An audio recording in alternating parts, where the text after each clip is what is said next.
ಎಲ್ಲರಿಗೂ ನಮಸ್ಕಾರ.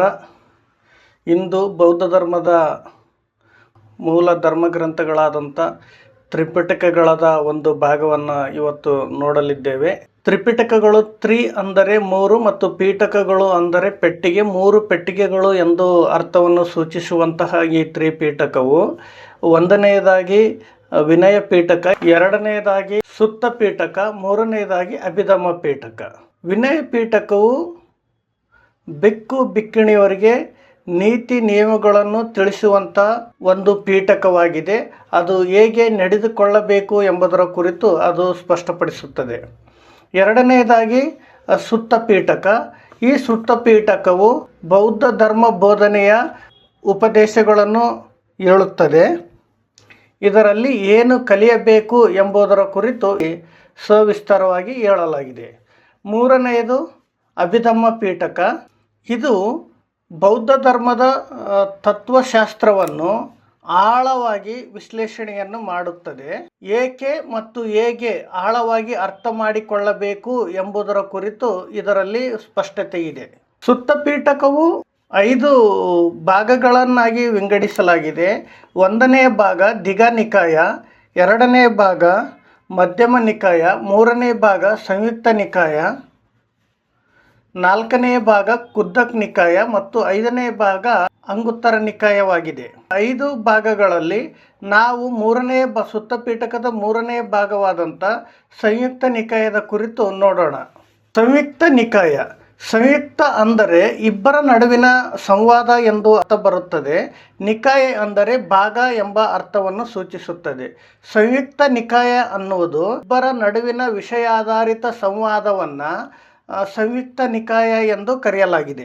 ಸಂಯುಕ್ತ ನಿಕಾಯದಲ್ಲಿ ಸಗಾತ ಭಾಗ ಬರುತ್ತದೆ.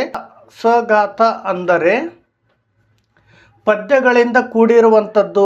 ಪದ್ಯಗಳ ಶೈಲಿಯಲ್ಲಿ ಆರಂಭದಲ್ಲಿ ಕಥೆಯ ರೂಪದಲ್ಲಿ ಹೇಳುತ್ತಿದ್ದರು, ಅದು ಕೊನೆಯದಲ್ಲಿ ಪದ್ಯದ ರೂಪದ ಸಾರಾಂಶವನ್ನು ಕೊಡುವಂಥದ್ದನ್ನು ಸಗಾತ ಎಂದು ಕರೆಯಲಾಗುತ್ತದೆ.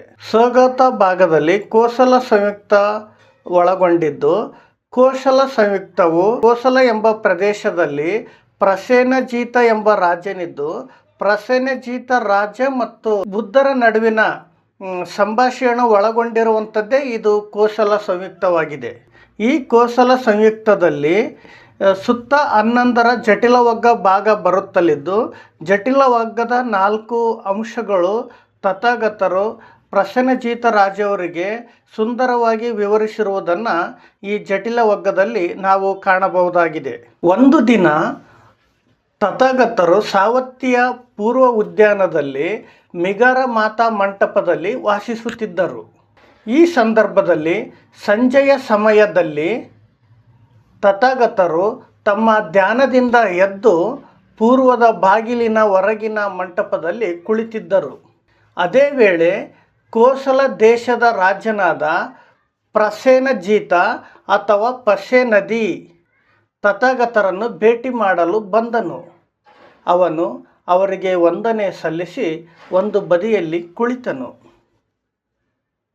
ಅಷ್ಟರಲ್ಲಿ ತಥಾಗತರು ಸಮೀಪದಲ್ಲೇ ಸ್ವಲ್ಪ ದೂರದಲ್ಲಿ 7 ಜಟಿಲ ತಪಸ್ವಿಗಳು, 7 ನಿರ್ಘಂತರು, 7 ನಿರ್ವಸ್ತ್ರ ತಪಸ್ವಿಗಳು, 7 ಏಕವಸ್ತ್ರಧಾರಿಗಳು ಮತ್ತು 7 ಸಂಚಾರಿಗಳು ಹಾದು ಹೋದರು. ಅವರು ಎಲ್ಲರೂ ಕೂದಲಿನಿಂದ ಕೂಡಿದ ದೇಹ ಮತ್ತು ಉದ್ದ ನಖಗಳನ್ನು ಹೊಂದಿದ್ದರು ಮತ್ತು ಭಿಕ್ಷುಗಳ ಉಪಕರಣಗಳನ್ನು ಹೊತ್ತುಕೊಂಡಿದ್ದರು.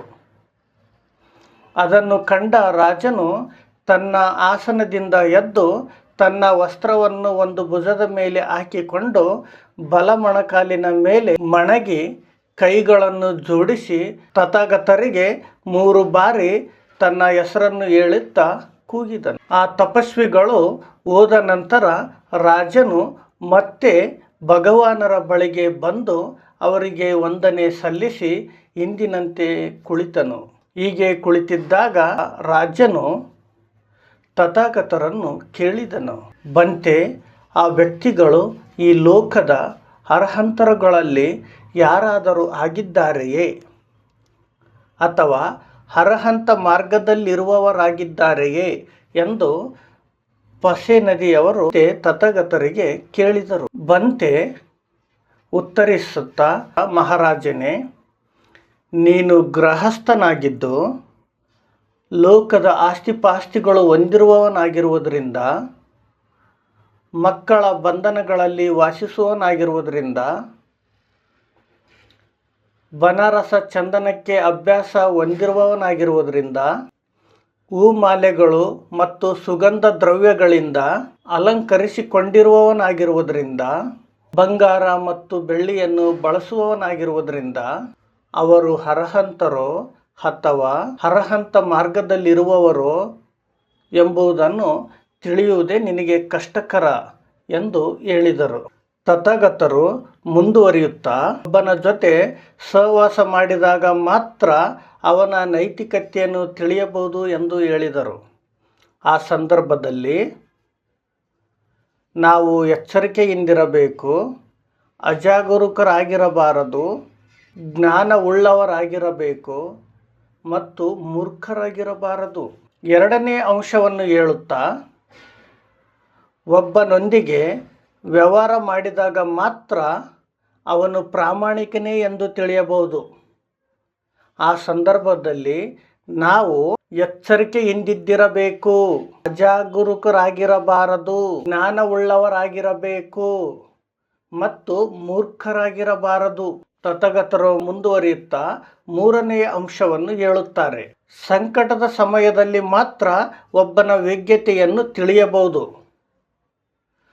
ಈ ಸಂದರ್ಭದಲ್ಲಿ ನಾವು ಎಚ್ಚರಿಕೆಯಿಂದಿರಬೇಕು, ಅಜಾಗರೂಕರಾಗಿರಬಾರದು, ಜ್ಞಾನವುಳ್ಳವರಾಗಿರಬೇಕು, ಮೂರ್ಖರಾಗಿರಬಾರದು. ತಥಾಗತರು ಮುಂದುವರಿಯುತ್ತಾ ಮೂರನೆಯ ಅಂಶವನ್ನು ಹೇಳುತ್ತಾರೆ. ಸಂಭಾಷಣೆಯ ಮೂಲಕ ಮಾತ್ರ ಒಬ್ಬನ ಪ್ರಜ್ಞಾವಂತಿಕೆಯನ್ನು ತಿಳಿಯಬಹುದು ಎಂದು ಹೇಳುತ್ತಾರೆ. ಈ ಸಂದರ್ಭದಲ್ಲಿ ನಾವು ಎಚ್ಚರಿಕೆಯಿಂದಿರಬೇಕು, ಅಜಾಗರೂಕರಾಗಿರಬಾರದು, ಜ್ಞಾನವುಳ್ಳವರಾಗಿರಬೇಕು ಮತ್ತು ಮೂರ್ಖರಾಗಿರಬಾರದು ಎಂದು ಹೇಳುತ್ತಾರೆ. ಆಗ ರಾಜನಾದಂಥ ಪಸೆ ನದಿ ಅದ್ಭುತವಂತೆ ಒಬ್ಬ ಗೃಹಸ್ಥನಿಗೆ ಇತರರನ್ನು ಸರಿಯಾಗಿ ಮತ್ತು ನಿಜವಾಗಿ ತಿಳಿಯುವುದು ಎಷ್ಟು ಕಷ್ಟ ಎಂಬುದನ್ನು ಅತ್ಯಂತ ಸುಂದರವಾಗಿ ವಿವರಿಸಿದ್ದೀರಿ.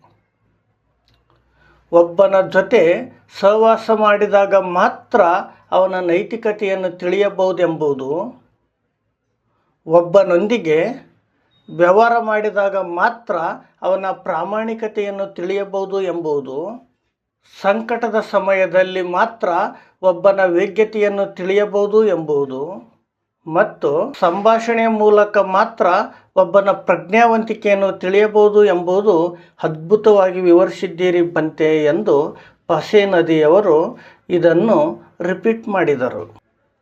ನಂತರ ತಥಾಗತರು ಪಸೆ ನದಿಯವರು ಇದ ನಂತರ ಅವರು ಮುಂದುವರಿಯುತ್ತಾ, ಈ ತರಹದ ವ್ಯಕ್ತಿಗಳು ಅವರು ನಂತರ ಧೂಳು ಮತ್ತು ಕಳೆಗಳನ್ನು ತೊಳೆದು ಚೆನ್ನಾಗಿ ಸ್ನಾನ ಮಾಡಿ ಸುಗಂಧ ದ್ರವ್ಯಗಳನ್ನು ಲೇಪಿಸಿಕೊಂಡು ಕೂದಲು ಮತ್ತು ದಾಡಿಯನ್ನು ಸಿದ್ಧಪಡಿಸಿಕೊಂಡು ಬಿಳಿ ವಸ್ತ್ರಗಳನ್ನು ಧರಿಸಿ ಎಲ್ಲ ವಿಧದ ಸೌಕರ್ಯಗಳನ್ನು ಅನುಭವಿಸುತ್ತಾರೆ ಎಂದು ತಥಾಗತರು ಹೇಳುತ್ತಾ ಮತ್ತು ಮುಂದುವರಿಯುತ್ತಾರೆ. ಬಾಹ್ಯ ರೂಪದಿಂದ ಮನುಷ್ಯನನ್ನು ಚೆನ್ನಾಗಿ ತಿಳಿಯಲು ಸಾಧ್ಯವಿಲ್ಲ.